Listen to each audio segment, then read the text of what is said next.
Hello everyone, আসসালামু আলাইকুম। আজকে আমি শাপলা মাছ রান্না করব। এখানে আমি মশলাগুলো সব বেটে নিয়েছি, কিছু আবার কেটে নিয়েছি। এরকম মিসেস সুমায়াস রেসিপি বাই হাউসে আপনাদের স্বাগতম।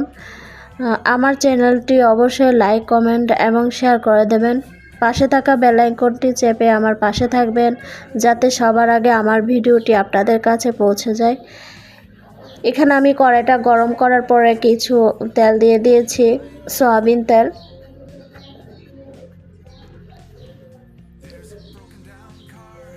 তেলটা গরম হওয়ার জন্য একটু নেড়েচেড়ে দিয়েছিলাম। পরে গরম হওয়ার পরে আদা রসুন বাটা, পেঁয়াজ কুচি নিয়ম অনুযায়ী দিয়েছি। এগুলা পরে দাগ হওয়ার পরে আমি টমেটো কেটে রাখা, তারপর কাঁচামরিচ কেটে রাখা, এগুলা দিয়ে ভালো করে একটু কষিয়ে নিয়েছি। এখানে আমি আবার লবণ, হলুদের গুঁড়া এগুলো অ্যাড করেছি। শুকনা মরিচটা একটু বেটে দিয়েছিলাম, এজন্য বেশি আর ঝাল দিইনি। কাঁচামরিচ দিয়েছি একটু যাতে ঝাল ঝাল হয়, এজন্য। এখানে আর কোনো গুঁড়া করা শুকনো মরিচ দিইনি। এই যে এই শাপলা মাছগুলো আমি এখানে ঝোলের উপর দিয়ে দেব, তারপর কিছুক্ষণ নাড়তে থাকবো। এরপর কিছুক্ষণের জন্য আমি কষতে ঢাকনা দিয়ে দেব। এইভাবে শাপলা মাছ ভুনা খেলে খুবই ভালো লাগে। আপনারা বাসায় ট্রাই করতে পারেন আমার মতো করে।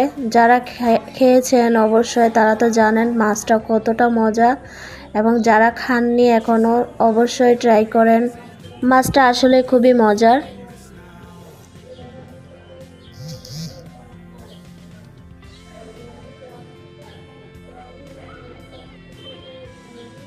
এই তো কিছুক্ষণ কষানোর পরে আমি পানি দিয়ে দিলাম, তারপর কিছুক্ষণের জন্য সিদ্ধ করতে দিয়ে দিলাম।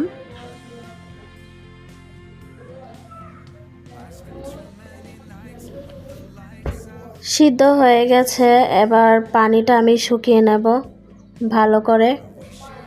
এতটা পানি তো রাখা যায় না, মাছ ভুনা হবে এই জন্য। এই তো আমার শাপলা মাছের রেসিপি রেডি। এটা আমি এইভাবে ঝোলটা রেখেছি, বেশি একটা রাখিনি। কেমন হয়েছে অবশ্যই কমেন্ট করে জানাবেন আপনারা আমার শাপলা মাছের রেসিপি।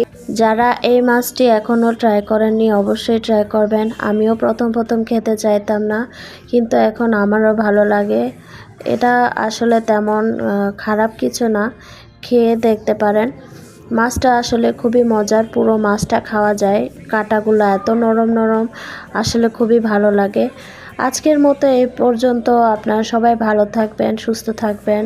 সবাইকে অসংখ্য ধন্যবাদ আমার চ্যানেলটি এতক্ষণ ধরে আপনাদের মূল্যবান সময় দিয়ে দেখার জন্য। আসসালামু আলাইকুম।